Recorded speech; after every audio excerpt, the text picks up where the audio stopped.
हम बात कर रहे हैं राहुल की, जो कि एक मिडिल क्लास फैमिली से आता है। अब राहुल एक चीज में और कंफ्यूज हो गया। उसने इससे पहले मेरी वीडियो देखी कि अपना घर आपको कैसे प्लान करना चाहिए, बट फिर उसने इंटरनेट पर कई लोगों को सुना जो ये बोल रहे हैं कि भाई आप लोगों को ना रेंट पर रहना चाहिए, अपना घर खरीदना नहीं चाहिए। और खासकर राहुल तो यंग है, लोग बोल रहे हैं यंग एज में तो घर खरीदना ही नहीं चाहिए, बहुत बेकार डिसीजन होता है जब हम यंग एज में घर खरीद लेते हैं।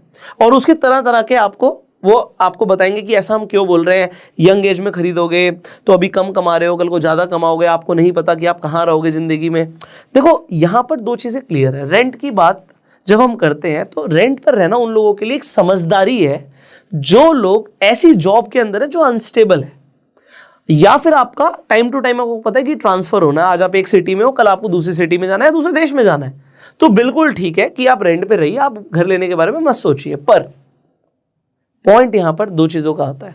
वो आदमी जो काम करने के लिए जा रहा है कहीं और, वो अकेला जा रहा है, अपनी फैमिली के साथ जा रहा है, उसके माँ बाप भी होंगे, वो कहाँ रह रहे हैं, वो रेंट पे रह रहे हैं, तो कहीं ना कहीं तो उसे अपने परमानेंट एड्रेस चाहिए होगा।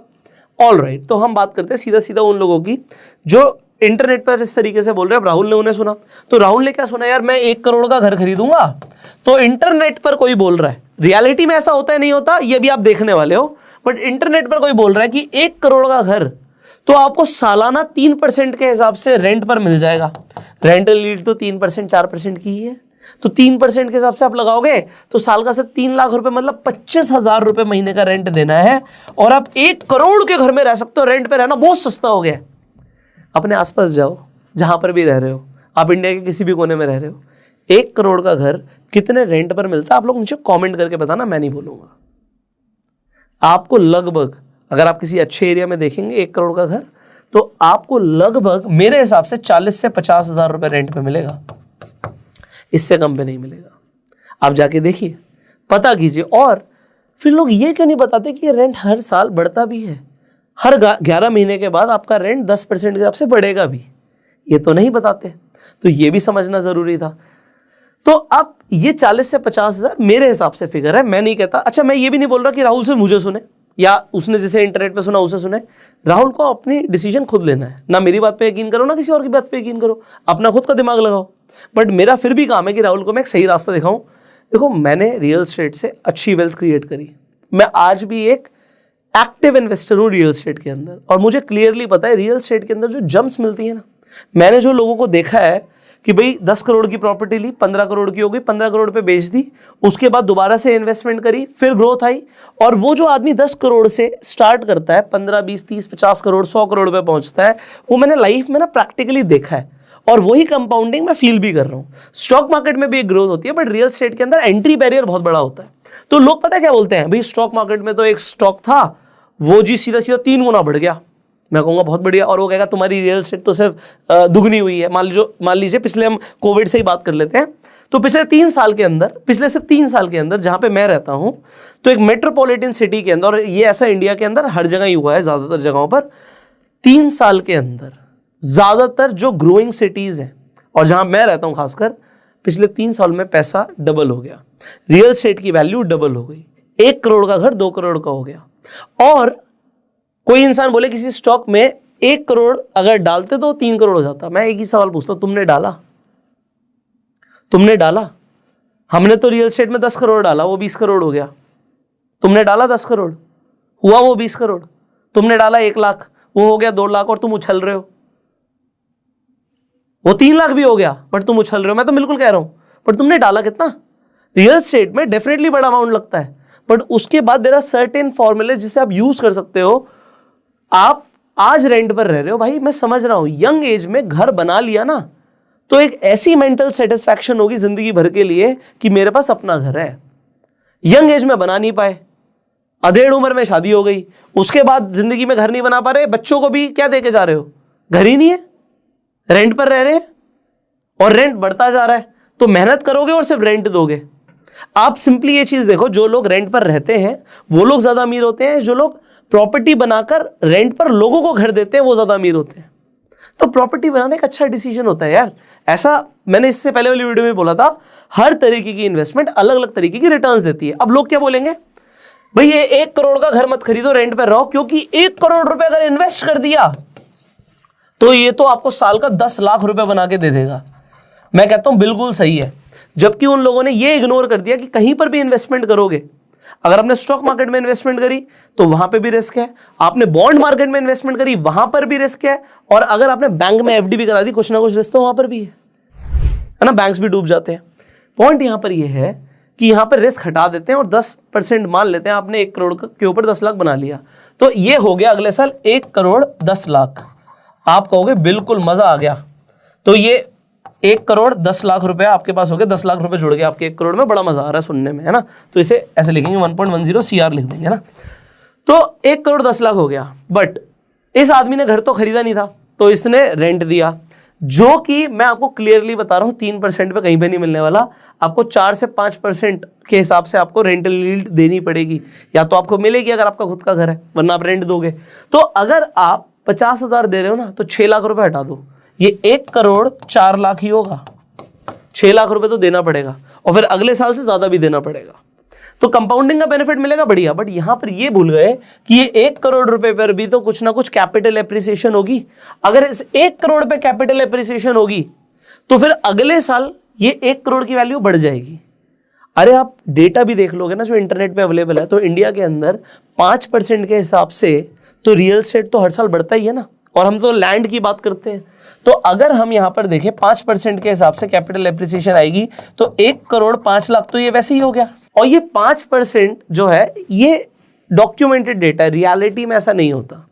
अगर आप लैंड में अच्छी जगहों पर इन्वेस्टमेंट्स करते हो ना, तो आपको जम्स मिलती हैं, आप प्रॉपर्टी के रेट इतना पकड़ नहीं पाओगे। जिस इंसान ने डिसीजन लिया ना कि आज मैं रेंट पर रह लेता हूं, घर नहीं खरीदता, 2-3 साल के बाद उसे दिखता है यार वो 1 करोड़ का तो रहा ही नहीं, वो तो हो गया 1.5 करोड़ का, वो तो हो गया 2 करोड़ का, अब मैं कैसे खरीदूं, फिर भूल गए आप, फिर नहीं खरीद पाओगे। क्योंकि आप अपने मम्मी पापा का एग्जाम्पल ले लो, वो भी आपको बताएंगे एक टाइम पे हम वो घर खरीद रहे थे, उस टाइम पे मिल रहा था 30-40 लाख का, आज यार वो 4 करोड़ का हो गया। ऐसा आप सुनोगे, अपने आसपास ही सुनोगे, तो वो उसे कभी पकड़ नहीं पाए, क्योंकि वो 30 लाख रुपए एक टाइम पे शायद वो हाथ पैर मार के किस तरीके से वो प्लान कर सकते, तो वो मैं बताऊंगा, वो शायद खरीद लेते। अब रियल एस्टेट के अंदर एक स्टेबिलिटी मिलती है। ओके, अब हम रेंट की बात मैंने आपको बता दी, रेंट के लिए किन लोगों के लिए ठीक है, जहां पे अनस्टेबिलिटी है करियर में या जॉब में, या आप एक लोकेशन पे सेंट्रिक नहीं हो। बट अगर आप सेंट्रिक हो तो आप देखिए आप कैसे प्लान करोगे। हम प्रैक्टिकल एग्जांपल लेते हैं, ठीक है। तो यहां पर आप स्क्रीन पर चलिए, मैं आपको स्क्रीन पर दिखाता हूं। तो एग्जाम्पल के लिए अभी मैं डाउन पेमेंट वाला कंसेप्ट हटा देता हूं। किसी इंसान ने 1 करोड़ रुपया सीधा सीधा फाइनेंस करा लिया, उसने लोन ले लिया। अगर किसी ने 1 करोड़ लोन ले लिया और इसके अगेंस्ट में वो आदमी है जो 1 करोड़ रुपए का घर रेंट पर रह रहा है, ठीक है, तो आप यहां पर समझिए बात को। आपने लोन पे लिया 1 करोड़ रुपए का घर, और मैं कहता हूं 1 करोड़ का पूरा फाइनेंस करा लिया, ऑल्दो होगा नहीं, आपको 20% की डाउन पेमेंट देनी पड़ेगी। अगर आप ऐसा कर सकते तो वेल एंड गुड। 1 करोड़ रुपए पूरा भी फाइनेंस करा लिया और 20 साल के लिए आपने लोन लिया। 8% के हिसाब से हमने कैलकुलेशन करी है, 8 ले लीजिए, 8.5 ले लीजिए, आपको होम लोन कैलकुलेटर मिल जाएंगे इंटरनेट पे। तो आपकी लगभग 83,000 84,000 के आसपास की ईएमआई आएगी। अब ये ईएमआई बेटर है, आपका रेंट बेटर है, इसे समझते हैं। यहाँ पे हम रेंट लिख देते हैं। तो कोई आदमी अभी रेंट पर रह रहा है, आप क्या कर रहे थे यार, आप 83,000 की ईएमआई दे रहे थे और यहां पर आप रेंट पे 40,000 रुपए दे रहे थे, मान लीजिए 50 भी हो सकता है, ज्यादा भी हो सकता है, कम भी हो सकता है। तो 40,000 आप दे रहे थे, आपको लगभग 43,000 एक्स्ट्रा कॉस्ट कर रहा है। आपके ऊपर एक बर्डन जरूर है आज, बट एक चीज ध्यान रखिएगा, ये ईएमआई अगर एक बार हो गई आपकी फिक्स, ठीक है, फ्लोटिंग रेट ऑफ इंटरेस्ट रहते हैं आरबीआई की तरफ से, बट ये आपको पता है कि ईएमआई तो इतनी ही जानी है और घर अपना हो गया। 20 साल में देना पैसा कोई बात नहीं, बट घर अपना हो गया। कभी अगर लाइफ में हम अच्छा कर लेंगे, ज्यादा कमा लेंगे, तो आप फोरक्लोज भी करा सकते हो लोन को, ये आपको ऑलरेडी पता है। पर पॉइंट यहां पर यह है कि ये घर अपना हो गया और ये मेरा फिक्स हो गया, पर अगले साल ये 40,000 रेंट नहीं जाएगा। आप देख लीजिए एवरेजन 10% एक्स्ट्रा लेते हैं मकान मालिक अगले साल, अगर आप रेंट पर रहते हो। तो यहां पर जैसे ही 10% बढ़ेगा, आपका रेंट हो जाएगा 44,000 और फिर अगले साल 10% बढ़ा लेना। यह आपका हर साल बढ़ता चला जाएगा, वो आपका फिक्स हो गया। पर यहां पे पॉइंट क्या है कि आपका जो आपने घर लिया था 1 करोड़ का, इसके ऊपर भी तो आपको कैपिटल एप्रिसिएशन मिल रहा है। आज से 20 साल के बाद या 10 साल के बाद वो 1 करोड़ का घर 1 करोड़ का थोड़ी होगा, वो भी तो बढ़ जाएगा। और मैं यहाँ पे हमेशा बार बार बोलता हूँ, मैं घर वो बोलता हूँ जो लैंड के साथ आता है, मैं अपार्टमेंट्स की बात नहीं करता। उसके अंदर आपको डिप्रिसिएशन भी मिल सकती है, रीजन बीइंग क्योंकि उसमें वियर एंड टियर होता है, अपार्टमेंट्स पुराने हो जाते हैं, दे आर लाइक कार्स। तो कार नहीं बहुत अच्छी लगती है, जब वो पुरानी हो जाती है तो अच्छी नहीं लगती। पर ठीक है, अगर आप लैंड के साथ घर लेते हो तो डेफिनेटली आपको एप्रिसिएशन मिलना है और अच्छा एप्रिसिएशन मिलना है। प्लस आपकी माइंड की एक स्टेबिलिटी है कि मेरे पास एक चीज़ है। अब कई लोग इस पे ये आर्ग्यू करते हैं हम तो ज़्यादा रिटर्न्स ले आते। अगर आप ज़्यादा रिटर्न्स लाने के चक्कर में पड़ोगे तो आप ये कैपिटल भी गंवा सकते हो। और पॉइंट नंबर 2, हम इंडिया के अंदर जो मैं कंटेंट बनाता हूँ, मेरा कंटेंट ज़्यादातर मिडिल क्लास फैमिली सुनती है, मिडिल क्लास के लोग सुन रहे होते हैं। तो मिडिल क्लास फैमिलीज के अंदर बड़ी मुश्किल से पैसा जुड़ता है। अगर किसी के पास 1 करोड़ रुपया पड़ा है ना अकाउंट में, तो उसके बच्चों को ना खुजली होने लग जाएगी कि पापा हमें तो लैपटॉप चाहिए, हमें तो बाइक चाहिए, पापा मैं इतने टाइम से बाइक चला रहा हूँ, ये अब मुझे कार दिला दो। तो वो 1 करोड़ रुपया खर्च हो जाएगा। और अगर उस आदमी ने थोड़ा सा मेहनत करके, सोच के, समझ के एक जगह अच्छी इन्वेस्टमेंट कर दी और वो पैसा इन्वेस्ट हो गया, तो 1 करोड़ रुपया कैश या 1 करोड़ रुपया रियल एस्टेट में इन्वेस्टेड, आप लोग कमेंट करके बताइए क्या बेटर है। और ये 1 करोड़ का एग्जांपल है, आप 10 करोड़ का ले लीजिए या 50 लाख का ले लीजिए, वो आपके अकॉर्डिंग है। मैं हमेशा रियल एस्टेट को एक बहुत अच्छी इन्वेस्टमेंट मानता हूँ। मेरे मम्मी पापा भी मानते हैं और मेरे दादा दादी भी मानते थे और उनके मम्मी पापा भी मानते थे। तो मेरी पूरी जितनी भी जनरेशन रही हैं, they all think that real estate is a good investment. And आज के बाद भी जो मेरी आने वाली जनरेशन होंगी, मैं तो उन्हें यही बोलने वाला हूँ, real estate is a good investment. आप लोग हो सकता है थोड़े से ज़्यादा मॉडर्न हो रहे हो, मुझे नहीं पता आप लोग इंटरनेट पर क्या सुन रहे हो, बट अगर आप रियल एस्टेट को अच्छी इन्वेस्टमेंट नहीं मानते तो आप मुझे बताइए कि फिर क्या अच्छी इन्वेस्टमेंट है। यहाँ पर और अच्छी इन्वेस्टमेंट्स आपके पास तब है जब आपका अपना घर है। और यही सेम बात पीटर लिंच भी कहते हैं, मैंने लास्ट वीडियो में बताई थी। पीटर लिंच कहते हैं अगर आपको स्टॉक मार्केट में इन्वेस्ट करना है तो पहले अपना खुद का घर खरीदो, क्योंकि जब आप खुद का घर खरीद लेते हो आप स्टेबल होते हो माइंड से, आप उसे बेचने के बारे में नहीं सोचते। प्लस उन्होंने कुछ बातें और भी बोली हैं कि जब आप घर खरीदते हो आप पूरे एक लोकेलिटी का एक पूरा सर्वे करते हो, क्या रेट चल रहा है, वो पीयर कंपैरिजन हम स्टॉक्स में बोलते हैं ना, वो भी आप करते हो। आप देखते हो कि भाई साथ वाली प्रॉपर्टी कितने की मिल रही है, ये प्रॉपर्टी कितने की मिल रही है, अगर ये प्रॉपर्टी महंगी मिल रही है तो क्यों मिल रही है। आप लोकेशन देखते हो, आप आसपास देखते हो कि हॉस्पिटल है नहीं है, स्कूल है नहीं है, आप एमिनिटीज देखते हो आसपास की एरिया की, ये सारी चीज़ आप देखते हो और फिर जाके आप एक बड़ा डिसीजन लेते हो। बट जब हम कोई स्टॉक खरीद रहे होते हैं ना, तो हम इतना नहीं सर्वे करते, इतनी रिसर्च नहीं करते। हम क्या करते हैं, किसी ने बोला और उसके कहने पे हमने काम कर दिया। यहाँ पर ये अप्रोच लेकर आइए, डेफिनेटली अपना घर बनाने के बारे में सोचो। और यंग एज में बना लोगे ना, आप अपने माँ बाप से पूछना कितनी खुशी होगी उन्हें। आप उन्हें बोलना मैंने 1 करोड़ रुपए स्टॉक्स में इन्वेस्ट कर दिए, और आप उन्हें बोलना 1 करोड़ रुपए मैंने घर में इन्वेस्ट कर दिए। आप उनकी एक इमोशनल हैप्पीनेस देखना। अपने घर में रहना ना एक सेटिस्फैक्शन फील कराता है। इंसान ना एक सेटिस्फाइड अगर लाइफ जिए वो बहुत अच्छा रहता है उसके लिए। आप एक ह्यूमन बीइंग हो, आप मशीन नहीं हो।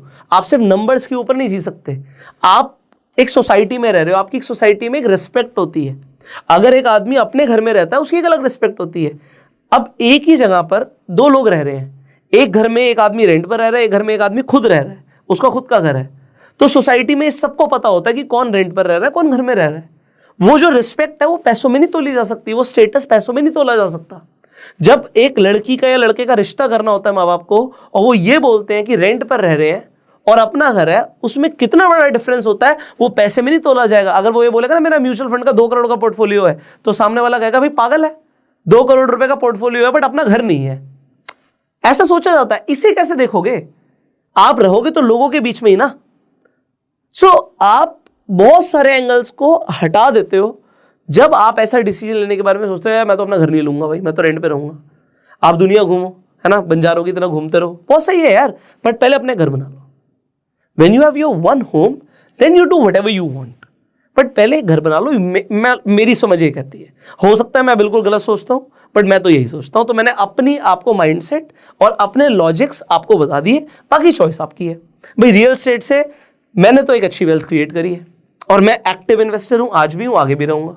बाकी मैंने आपको अपनी तरफ से बेस्ट गाइड करने की कोशिश करी। Choice is yours, life is yours. Finally अगर आपको इस वीडियो में कुछ वैल्यू लगी इसे शेयर कीजिएगा। आपका क्या ओपिनियन है, रेंट पर रहना चाहिए या अपना घर लेना चाहिए और क्यों, उसका लॉजिक क्या है, कमेंट करके जरूर बताइएगा। एंड इस चैनल को आप सब्सक्राइब कर सकते हैं, बेल आइकन पर क्लिक कर सकते हैं। हम आपसे मिलेंगे अगली वीडियो में। Till that time you go self made and जय हिंद।